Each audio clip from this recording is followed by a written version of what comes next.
때문에 전에 눈도 이쁘긴 한데. 근데 사실 되게 이게 주관적인 부분이 많아요. 그러니까 어떤 거냐면 쌍꺼풀이 너무 커서 줄이는 수술 한 분이 너무 작아져서 다시 크게 하려고 수술한 분들도 있거든요. 쌍꺼풀을 어쨌든 줄일 수는 있으니까 재수를 통해서 할 수가 있는데,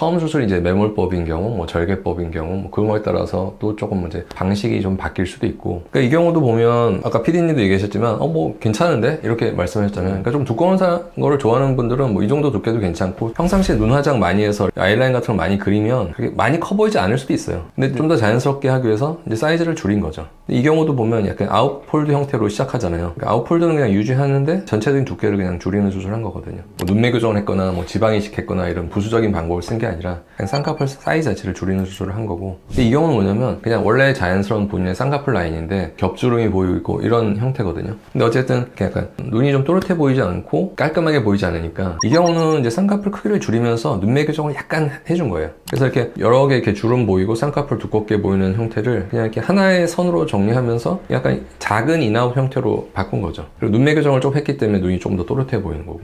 이 경우는 사실 대표적으로 눈매 교정 때문에 쌍꺼풀이 작아진 거예요. 뜨는 힘이 약하니까 적게 보이면서 속눈썹과 쌍꺼풀 사이 거리가 넓어 보이는 거거든요. 그러니까 이게 이제 잘 떠지면 이게 올라갈 거 아니에요. 올라가니까 쌍꺼풀과 이 속눈썹 사이 간격이 좁혀지는 거죠. 그러니까 어쨌든 쌍꺼풀을 줄인 수술이 결과론적으로 됐지만 주된 방법은 뭐 쌍꺼풀 높이를 낮춘 게 아니라 따지고 보면 눈매 교정을 한 거죠. 어떻게 보면 이분은 눈을 감았을 때 쌍꺼풀이 아주 크지 않아요. 아주 크지 않은데 뜨는 힘이 약하니까 두꺼워 보이는 거죠, 떴을 때. 이것도 전혀 쌍꺼풀 쪽 건드리는 수술을 하지 않은 거고 그냥 여기다 지방 이식한 거예요. 그냥 여기 이렇게 쌍꺼풀 이렇게 보이는 선이 지방이 이식되면서 이렇게 피부가 덮여내려니까 이렇게 처져서 쌍꺼풀이 안으로 좀 들어가는 형태가 돼버린 거잖아요. 그러니까 의사로서는 쌍꺼풀 크기를 줄일 때 여러 가지 방법을 조합해서 쓸 수 있는데, 지방이 많이 없는 분이면 지방을 넣는 것도 쌍꺼풀 크기를 줄이는 데 도움이 되고 눈매 교정도 도움이 되고, 어떤 걸 적용할지 뭐 한 가지 방법만 쓸지 두 가지 방법을 같이 쓸지 이런 거는 그 상태에 봐서 판단하면 되죠.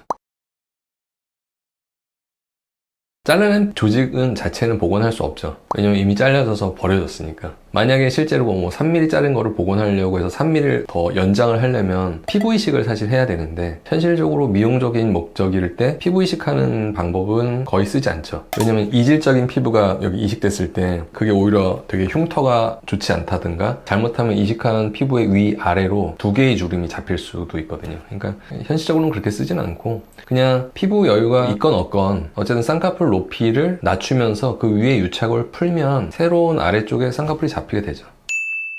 쌍꺼풀을 줄이는 게 꼭 쌍꺼풀 줄이는 수술만으로 해결되는 건 아니고, 단지 방법을 어떤 걸 선택하냐의 문제가 있는 거고, 꼭 그걸 낮추지 않아도 떴을 때 우리가 눈에 보여지는 사이즈는 줄일 수 있다는 거죠.